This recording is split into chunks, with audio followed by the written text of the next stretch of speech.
Welcome on back. It is 6:43 and ballots, they are in following Election Day, and it's looking like statewide propositions LL and MM are going to pass. These propositions would tax people making over $300,000 a year to help fund a universal school meal program and allow the state to keep over $12 million in extra tax revenue to fund that same program. So let's go live to Scripps News Group national correspondent Joe St. George. And Joe, is this part of a larger trend of voters being in favor of taxing wealthier people?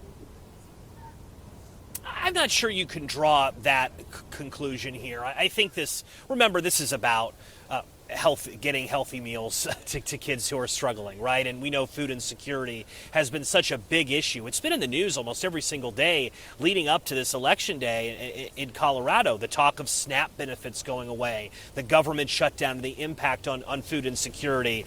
Certainly the timing, I suspect, played a little bit of a role into all of this. But the results were overwhelming. I think it speaks volumes to the fact that Coloradans recognize that people are struggling a bit out there. If there's anything that the SNAP benefits, the food pantries, food bank stories in recent weeks have shown, is just the amount of food insecurity that exists around the country on a daily basis. So certainly the timing of this, I think, was part of it. Some may make that conclusion, but again, this is happening at a very interesting time in our country with so many competing political storylines taking place. And looking around the nation, Joe, what did this election day teach us? Does it tell us anything about what to expect in next year's midterm election? Well, the biggest takeaway I had was the results began to flow in last night is what a difference a year makes, right? I mean, if you were a Democrat waking up in Colorado this morning, you feel pretty good.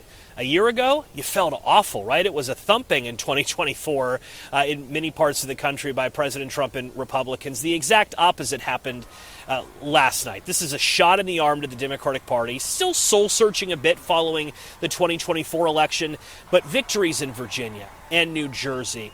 Don't forget about the California ballot measure. That is extremely noteworthy because basically being a California Republican congressman, you're an endangered species. Democrats are going to be able to redraw the maps to benefit Democrats there. That could impact control of Congress next year. It was a good night for Democrats, and it speaks volumes. There's a debate internally in the Democratic Party in Colorado of, well, what's the direction? Is it more progressive? Is it more moderate? We saw last night in New York City a very progressive candidate become the next mayor of New York. We saw more moderate candidates win in New Jersey and Virginia. So I don't think that question has been settled at all. As far as Republicans go, they say, hold on a minute. We shouldn't be putting too much on the results. You are, after all, talking about California, Virginia, New Jersey, New York City, places that they voted for Kamala Harris overwhelmingly last election. President Trump blamed two things. One, that he wasn't on the ballot and therefore turnout was not as high. And two, he did put blame on the government shutdown. I think that's a real big, interesting part of the storyline.